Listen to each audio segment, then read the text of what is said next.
আজ আমার রেসিপি ইলিশ পোস্ত। এটা দেখতেও যেমন সুন্দর হয়েছিল, খেতেও তেমনই সুস্বাদু হয়েছিল। একে তো বর্ষাকালের ইলিশ মাছের টেস্ট, তার উপর আবার পোস্ত, দুটোর কম্বিনেশনে খুবই টেস্টি একটা ডিশ হয়েছিল। এটা করার জন্য প্রথমেই আমি কিছুটা পোস্ত মিক্সির মধ্যে ড্রাই গ্রাইন্ড করে নিয়েছিলাম। এরপর কিছুটা সাদা সর্ষে এর মধ্যে দিয়ে দিয়েছিলাম। কয়েকটা কাঁচা লঙ্কা আর কয়েকটা শুকনো লঙ্কা একটু জল দিয়ে একটা স্মুথ পেস্ট করে নিয়েছিলাম। আর দুটো বেগুন ছোটো টুকরো করে কেটে নিয়েছিলাম। ইলিশ মাছটা আমি আগে থেকেই ধুয়ে রেখে দিয়েছিলাম। এর মধ্যে ওই পেস্টটা দিয়ে কিছুটা লবণ আর হলুদ দিয়ে খুব ভালো করে মেখে মাছটা ম্যারিনেশন করে কিছুক্ষণের জন্য রেখে দিয়েছিলাম। এইদিকে কড়াইয়ের মধ্যে সর্ষের তেল দিয়ে তেলটা একটু গরম হলে এর মধ্যে বেগুনটা একটু লবণ ছড়িয়ে হালকা করে ভেজে নিয়েছিলাম।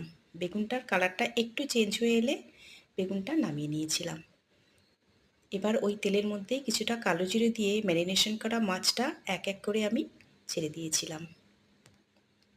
আর উপরে আমি মশলাটা দিয়ে দিয়েছিলাম।